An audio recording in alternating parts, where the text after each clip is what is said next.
Hi అండి, అందరికీ నమస్కారం. ఈరోజు వీడియోలో లంచ్ బాక్స్ పిల్లలకి స్కూల్కి వెళ్ళేటప్పుడు లేట్ అయిపోతుంది అనుకోండి, ఇలా సింపుల్గా ఎటువంటి మసాలాలు లేకుండా ఇలా ఎగ్తో సేమియా రైస్ని తయారు చేసి పెట్టారనుకోండి, అప్పటికప్పుడు ఈజీగా రెడీ అయిపోతుంది. ఇప్పుడు అది ఎలా చేయాలో చూద్దాం. ముందుగా సేమియాలు తీసుకోండి. 2 కప్పుల వరకు తీసుకున్నాను నేనైతే. ఇలా తీసుకుని మందపాటి సేమియాలు తీసుకోండి, లావుగా ఉంటాయి కదా అవి. ఇప్పుడు సేమియాలు ములిగేంతగా వాటర్ ఒక గిన్నెలో పెట్టుకుని స్టవ్ వెలిగించి నీళ్ళు మరిగిన తర్వాత కొద్దిగా ఆయిల్ వేసుకోవాలండి. నీళ్ళలో వేసిన తర్వాత మరగనిచ్చి సేమియాలు వేసేయాలన్నమాట అందులో. ఇలా వేసేసిన తర్వాత కొద్దిగా ఒక నిమిషం చాలండి, ఇది బాయిల్ అయిపోతుంది. వెంటనే వేరే దాంట్లోకి ఇలా షిఫ్ట్ చేసేయండి. జల్లెడి దాంట్లో వడకట్టేయండి. ఇలా పొడి పొడిగా తయారవుతుంది సేమియాలు అనేవి. ఆయిల్ వేయండి కంపల్సరీ. ఇప్పుడైతే సన్నగా కట్ చేసుకున్న ఉల్లిపాయ, పచ్చిమిర్చి, ఒక టమాటా, కొద్దిగా కొత్తిమీర ఇలా కట్ చేసి పెట్టుకోండి.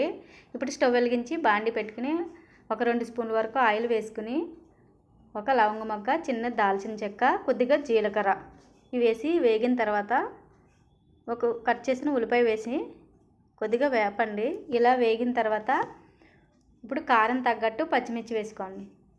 చిన్నపిల్లలు కాబట్టి తక్కువ వేయండి. కొద్దిగా ఉప్పు వేసి బాగా కలపండి.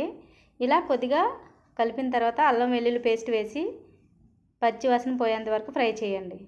సింపుల్ అండి, తక్కువ టైంలో అయిపోతుంది ఈజీగా. ఇప్పుడైతే ఉల్లిపాయలు వేగిన తర్వాత టమాటాలు వేసి మూత పెట్టి మగ్గనివ్వండి. ఈలోగా ఒక బౌల్ తీసుకుని అందులో 3 గుడ్లు పగలగొట్టి వేయండి. ఇలా గుడ్లు పగలగొట్టేసిన తర్వాత ఇందులో కొద్దిగా పసుపు వేయండి. ఇలా పసుపు వేసిన తర్వాత దీన్ని బాగా బీట్ చేయండి. ఇలా బీట్ చేసిన తర్వాత ఇప్పుడైతే స్టవ్ మీద మూత తీసి ఇప్పుడు మనం బీట్ చేసుకున్న ఎగ్ మిశ్రమం వేసేయండి. వేసేసిన తర్వాత బాగా కలపండి ఒకసారి. చూసారా, ఈ విధంగా అనమాట. ఎటువంటి మసాలాలు వేయలేదు. ఇలా కలిపిన తర్వాత 1 స్పూన్ వరకు కారం కొద్దిగా వేయండి, ఎక్కువ వేయాల్సిన అవసరం లేదు. ఇప్పుడు కొద్దిగా కొత్తిమీర వేసుకుని మూత పెట్టి బాగా గట్టిగా అవుతుందండి ఎగ్గ మిశ్రమం. మూత పెట్టి మగ్గనివ్వండి. చూసారా, ఈ విధంగా గట్టిగా అవుతుంది. ఇప్పుడు దీన్ని బాగా కలిపేయండి. ఇలా కలిపిన తర్వాత ఇప్పుడు బాయిల్ చేసుకున్న సేమియాలు వేసేయండి. ఇలా వేసేసి స్లోగా మొత్తం అంతా కలిపేయండి కలిసేటట్టు.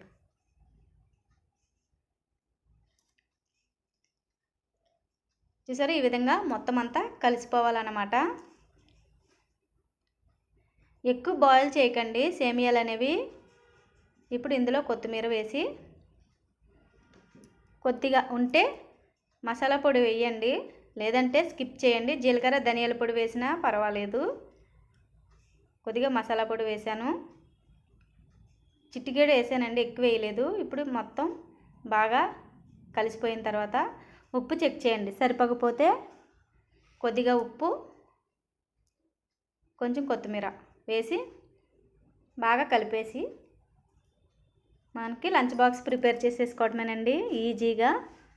పిల్లలకి టైం అయిపోతుంది అన్నప్పుడు ఇలా చేసి పెట్టారనుకోండి, ఇష్టంగా తింటారు, టేస్టీగా ఉంటుంది, ఈజీగా అయిపోతుంది అన్నమాట. చాలా బాగుందండి. మీరైతే తప్పకుండా ట్రై చేయండి. నచ్చితే లైక్ చేయండి. మరిన్ని వీడియోల కోసం మన ఛానల్ సబ్స్క్రైబ్